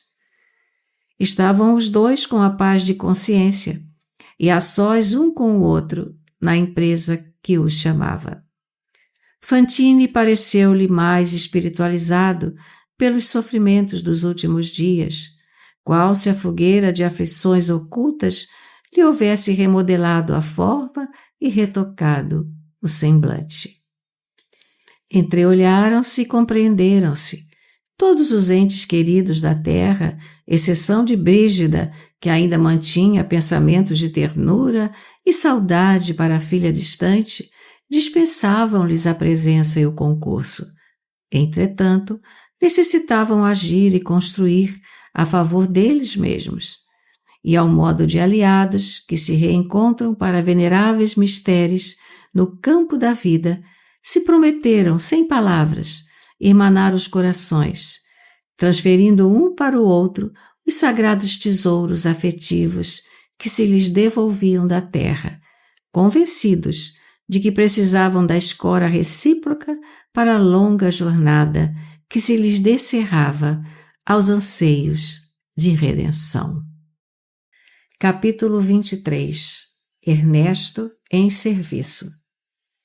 A obra de assistência espiritual por parte de Fantine e Evelina avançava com segurança entre as melhoras de Túlio e os tentames de reaproximação com Desidério, que não se desvinculava de Elisa, então relegada às próprias reflexões no sanatório a que fora conduzida.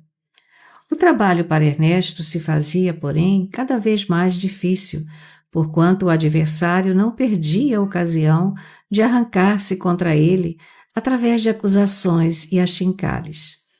Por outro lado, as condições orgânicas de Elisa pioravam de dia para dia, e os seus esforços no sentido de abeirar-se dela redundavam quase nulos. Preocupado com o rumo da situação, procurou Ribas, a quem expôs o problema, inquirindo por que motivo um espírito sofredor e enrijecido nas ideias de vingança adquirira tamanho poder de penetração, a ponto de apontar-lhe as mínimas falhas de caráter. Ah, meu amigo, confessou o instrutor, nossos irmãos, atrelados ao desespero e à revolta, encontram razões para censurar-nos sempre que preferimos desempenhar na Terra a função de personalidades legendas. Como assim? Muita vez somos no mundo titulares destes ou daqueles encargos sem que venhamos a executá-los de modo efetivo. Costumamos ser maridos, legendas, pais, legendas, filhos, legendas, administradores, legendas. Usamos rótulos sem atender às obrigações que eles nos indicam. Entendeu? Igualmente já fui esposo legenda na terra, isto é, casei-me, abracei compromissos de família, mas acreditei que as minhas responsabilidades se limitassem a ostentar a chefia da casa e a pagar as contas de fim de mês. A rigor, jamais compartilhei as inquietações da companheira na educação íntima dos filhos, e que eu me lembre, nunca me sentei junto de qualquer deles para sondar-lhes as dificuldades e os sonhos, conquanto lhes exigisse conduta que me honrasse o nome. Assinalando a delicada objurgação, Fantine viu-se mais uma vez espicaçado pela própria consciência. Concluía sinceramente de si para consigo que não fora o esposo e o pai que deveria ter sido. Somente ali, naquela instância espiritual, depois da morte do corpo físico, percebia nas duras refregas da autocorrigenda que o dinheiro não faz o serviço do coração. Sentindo-se rebaixado, triste, absteve-se de quaisquer divagações nos temas da consulta, ao passo que o mentor, risonho, deteve-se a confortá-lo nas despedidas. Nada de desânimo. Ouçamos os opositores nas críticas que as saquem contra nós, buscando aproveitá-las com humildade no que mostrem de verdadeiro e de útil. Usemos essa chave, Fantine, a humildade.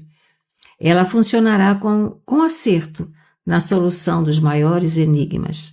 Sejamos cristãos autênticos, amando, servindo, desculpando. Atento às lições constantes do amigo, consagrava-se Ernesto cada vez mais aos mistérios da fraternidade legítima, fosse tolerando as diatribes da mulher debilitada pelo sofrimento ou suportando com resignação heróica os baldões do irmão infeliz, sempre disposto ao espancamento verbal. Depois de 26 dias de frequência correta ao clima de serviço, verificou surpreso que Serpa, pela primeira vez, vinha ao encontro da futura sogra. Muito bem apessoado, postou-se o causídico à frente da enferma, em sala particular, com o beneplácito da administração do Instituto, pois, segundo anunciou, desejava colher impressões claras e pessoais, com alusão à doente, a fim de prestar informes positivos à noiva. Em derredor de ambos, apenas os dois acompanhantes desencarnados, Desidério e Fantine, ambos ansiosos pelos resultados da entrevista. Quando se acharam a sós, Elisa expôs, com palavras serenas de mãe, o desejo de abraçar a filha, a fim de que ela lhe testemunhasse a sanidade mental e lhe patrocinasse o regresso para casa, sensibilizando tanto a Fantine quanto a Desidério pela atitude humilde em que vazava as súplicas de mulher derrotada pelas circunstâncias. Serpa, no entanto, contrariou-a inflexível. Absolutamente, a senhora não terá alta, assim como pretende, pois os prognósticos a seu respeito não ajudam. Por quê? As informações relativas ao seu comportamento não nos autorizam a retirá-la. Comportamento? Que comportamento? Continua chorando sem propósito, conversa sozinha, intela pelas sombras? Simplesmente não sou compreendida. O que vejo, vejo. Vera telefona diariamente e os enfermeiros são concordes em declarar que as suas perturbações não diminuíram. Serpa, admoestou Elisa, carregando a voz de mal-estar. Apesar de tudo, insisto com o seu cavalheirismo, a fim de que me traga a Vera. Para quê? Para traumatizá-la com as suas fantasias? Não acredita que sua filha já sofreu bastante com os seus choros e noites em claro? Oh, Serpa, a senhora sabe que já sou quase seu genro. Tenho direito a interferir. Não sei quem teria o direito de interferir entre as mães e os filhos, reivindicou a enferma, agora suplementando cada palavra com inflexão de funda tristeza. Não reclamo contra a sua ingerência nos negócios de minha casa, a ponto de me achar interditada no tocante a emitir um simples cheque. Não se lamurie, atalhou o Craio, agressivo. Aceitei o papel de seu procurador por exigências de sua filha. Tenho serviço que me baste e não disputaria a condição de seu empregado. Não lamento e conto com a sua honestidade para proteger os interesses de minha filha. Quanto a mim, que quer dizer? Quanto a mim, vocês dois não se afligirão por muito tempo. Alguns palmos de terra. Por que fala nisso? Que há de mais? A morte é o fim de nós todos, e se a senhora se expressa dessa forma para comover-me, está muito enganada. Oh, meu Deus, só desejava ver minha filha. Pois enquanto não se normalizar, enquanto não puder recebê-la sem causar-lhe impressões negativas, não conseguirá. Mas por que me impõe essa recusa, se sempre recebi você em minha casa, como se fosse meu próprio filho. Mentira! A senhora me detesta. Não me expulsou porque Vera não permitiu, porque sou o homem que ela escolheu para lhe dirigir o futuro. E ante a penosa estupefação da doente, e saiba que tanto ela quanto eu estamos fartos de saber que a senhora já viveu sua vida e que precisamos viver a nossa. Não será uma sogra velha que frustrará nossos planos. Inopinada revolta anuviou o cérebro de Elisa, que se aprestou para a reação, exclamando frenética: infame! Surgida a indignação, Desidério, o desencarnado que a rigor lhe controlava todas as faculdades, senhoreou-lhe a mente de forma espetacular e a crise desencadeou, dominadora, terrível. Elisa, possessa, investiu sobre o visitante, buscando asfixiá-lo, a meio de impropérios que se lhe estranhavam na boca. Serpa recuou, sob indisfarçável espanto, dando lugar à paciente enfermeira, que imobilizou a viúva, ao mesmo tempo que, de outro lado, Ernesto, a pulso, impedia os movimentos desordenados do companheiro. Restabeleceu-se a ordem. A moça de serviço reconduziu a doente para o quarto, apoiada no concurso de 2 auxiliares, e voltou para as escusas. Não se aflija, doutor. Foi uma crise como tantas. Isso passará. Compreendo, revidou Caio gentil. Dona Elisa sempre me tratou com carinhos de mãe. Pobre amiga, tem os nervos positivamente destrambelhados. Enquanto a conversa prosseguia, Fantine segurava Desidério, amistosamente, coadjuvado por outros tarefeiros desencarnados em atividade no sanatório. Um deles solicitava a prisão para o agitado agressor, ao passo que os demais informavam que, desde a entrada de Elisa no estabelecimento, era ele um prestativo e pacato acompanhante da enferma, que encontrava nele um amparo e um amigo. Ouvindo alusões a encarceramento provável, o pai de Evelina percebeu que se achava diante da possibilidade de perder-se da criatura querida e acerenou-se. Valeu-se Ernesto da circunstância e o apresentou como sendo para ele um irmão caríssimo, no intuito de sossegar as sentinelas, acentuando que o pobre se desbandara ligeiramente à vista de certas provações de família. Entretanto, ele, Fantine, estava ali justamente a fim de ajudá-lo a se desvencilhar de quaisquer lembranças destrutivas. Dispersaram-se os guardas. Depois disso, Ernesto convidou o rival a segui-lo, no que foi atendido, sentando-se ambos em espaçoso banco de jardim próximo. Desidério chorava, colérico, impedido que se vira de surrar o advogado como desejara. Você viu que crápula? Explodiu, encarando Fantine com expressão menos cruel. Não sei por que ainda não aniquilei esse pulha de serpa. Primeiro assassinou um colega, o advogado Túlio Mancini. Depois matou minha filha aos poucos. E agora quer arrasar Elisa, após furtá-la descaradamente. O amigo fitou com bondade e ajuntou. Desidério, perdoe-nos por todo o mal que já lhe fizemos e escute-me. Acalme-se por amor de Deus. Não lhe peço isto por nós, mas por Elisa, a quem você ama tanto. Presentemente nada mais disputo senão a paz entre nós. Tranquilize-se para arrostarmos a realidade. Posso informar a você que a nossa enferma está no fim da resistência física. Tenho alguma ideia disso, replicou Desidério, menos hostil, patenteando intenções de acordo e entendimento pela primeira vez. Mas lutarei como um touro para defendê-la. Darei a ela as minhas forças, minha vida. Minha alma é a dela, assim como o corpo em que ela respira é o meu corpo. Habitamos a mesma cela de carne, pensamos pela mesma cabeça.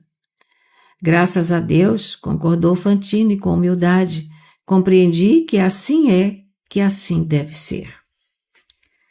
Demonstrando o elevado grau da despersonalização que ia adquirindo. Desde que você me falou com clareza fraterna, em nosso primeiro reencontro, reconheci que Elisa descobriu em você a sustentação de que necessitava. E creia que, se atualmente algo aspiro em relação a ela, anseio vê-la feliz ao seu lado. Estou convencido de que a nossa doente não perseverará mais por muitos dias no corpo terrestre, e o choque de hoje, com certeza, pesará na balança. Ah, esse Caio, esse miserável! Não, Desidério, assim não. Suplico a você paciência e tolerância. Acaso não estaremos cansados de rebeldia e de ódio? Ante a minha falta, no propósito de suprimir você, amarguei a existência terrena, perdendo em remorso e fuga incessante de mim mesmo os melhores tempos da vida no mundo dos homens. E você, meu caro, por não haver desculpado a mim e ao nosso Amâncio, tem estado na selva das provações, que se reservam aos espíritos impenitentes e sofredores. O leito das lágrimas de Elisa não poderia ser o ponto terminal de nossos disparates? O santo lugar de apaziguamento? Elisa se libertará dos suplícios corpóreos?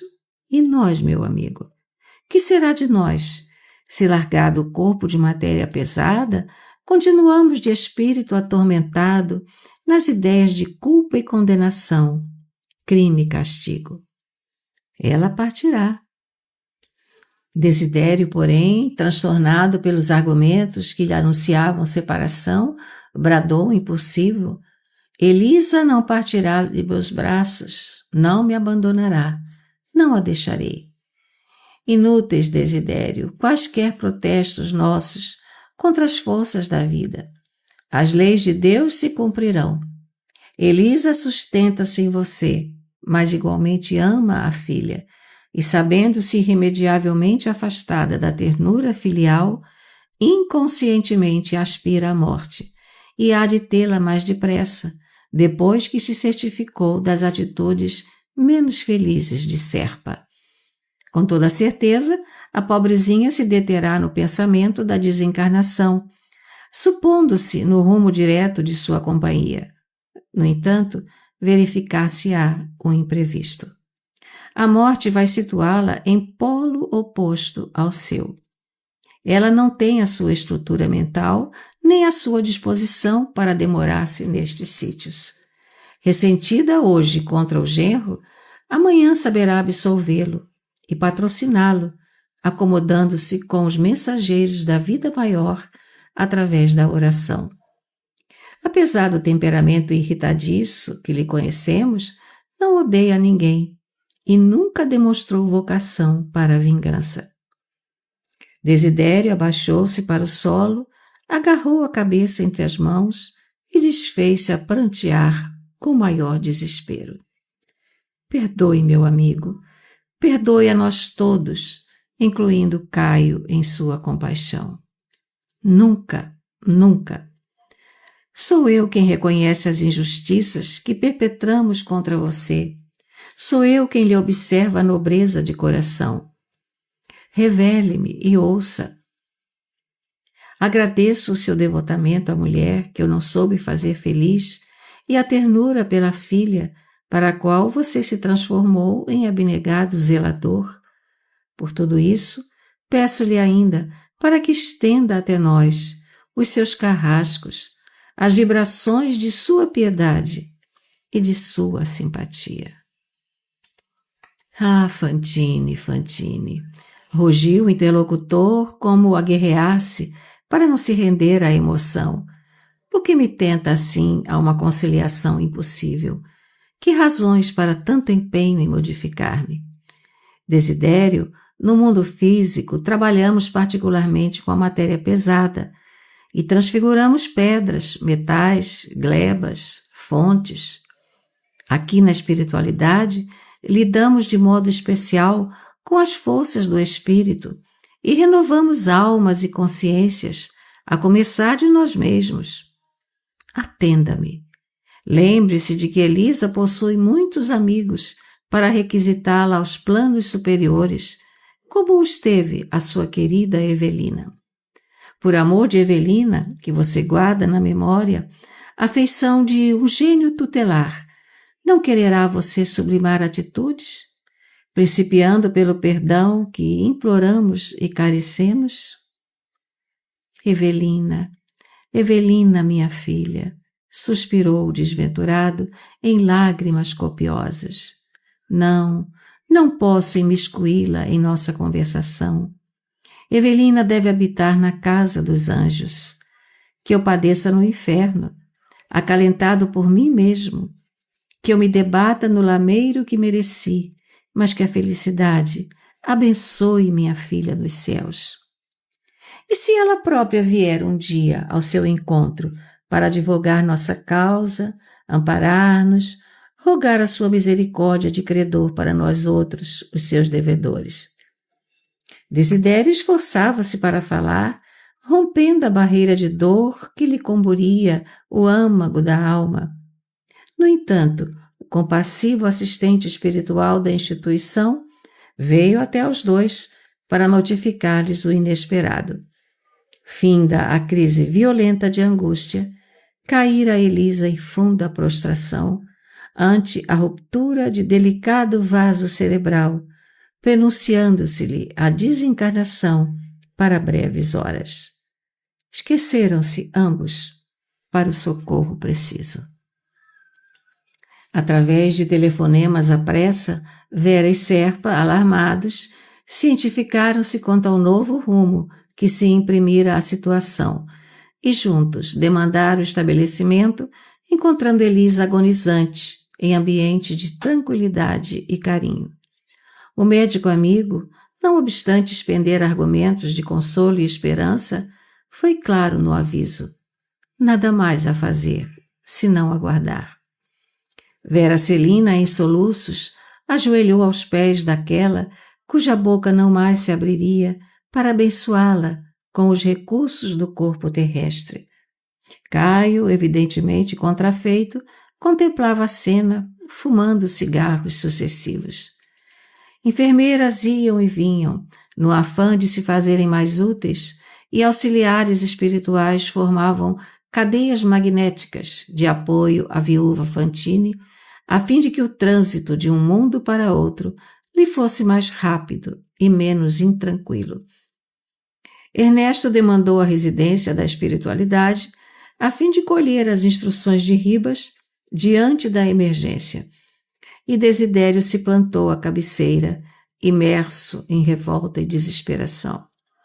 Durante 8 horas consecutivas, o coração ainda sustentou o corpo tombado inerte.